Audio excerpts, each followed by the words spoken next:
Laurence Ruffin, donc je suis vice-présidente de la CGScope et je suis PDG de la Scope Alma.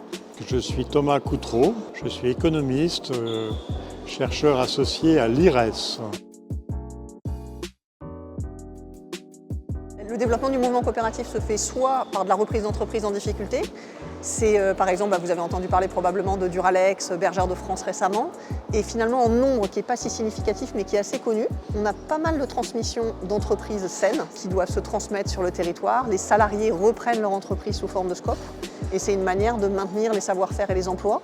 Ou alors on peut avoir de la création ex nihilo, c'est-à-dire des salariés, des personnes qui se mettent ensemble pour monter leur projet sous forme de scope ou de SIC. Ça représente 4500 entreprises, à peu près 80 000 salariés. Et ce qui est intéressant, c'est qu'on a un emploi coopératif qui a été multiplié par 2 en 10 ans. Donc on a un vrai développement du mouvement coopératif aujourd'hui.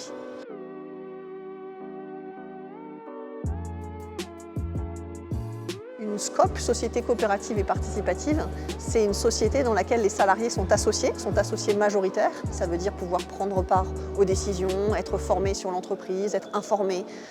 Et donc on a un lien qui est très différent avec son entreprise, qui se traduit très concrètement par ce qu'on peut appeler un empowerment, en tout cas une autonomie de responsabilité et donc un bien-être dans son travail qui est très supérieur aux entreprises classiques. C'est aussi une manière de fabriquer des citoyens plus avisés qui vont s'intéresser davantage à la cité et être davantage attentifs au fait de s'investir dans la société.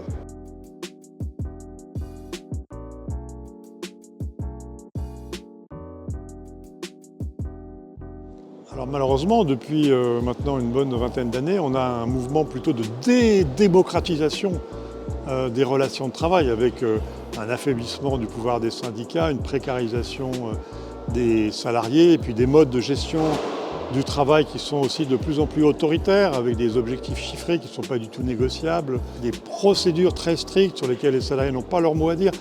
Donc tout ça pèse évidemment sur l'engagement des salariés et le sens qu'ils peuvent trouver à leur travail. Et ça pèse aussi sur leur santé qui est fragilisée, leur santé mentale en particulier. On a un développement assez fort de l'absentéisme pour maladie, pour des problèmes de santé mentale.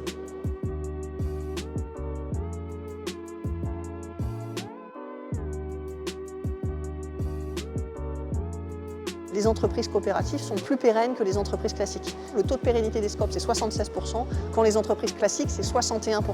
Donc on voit bien qu'on a globalement des entreprises qui sont plus pérennes parce qu'elles sont en société coopérative.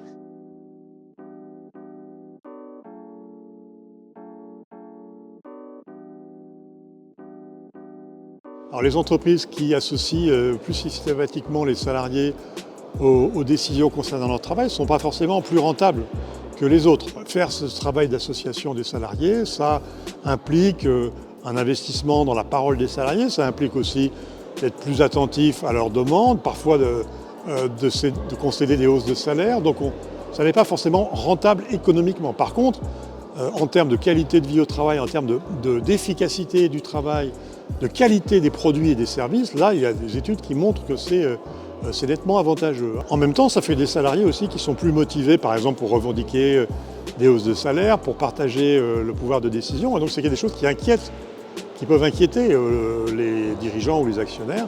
C'est pour ça que ça ne se développe pas très fortement, parce qu'il y a un enjeu de partage du pouvoir et des richesses qui est sous-jacent à cette question de la démocratie au travail.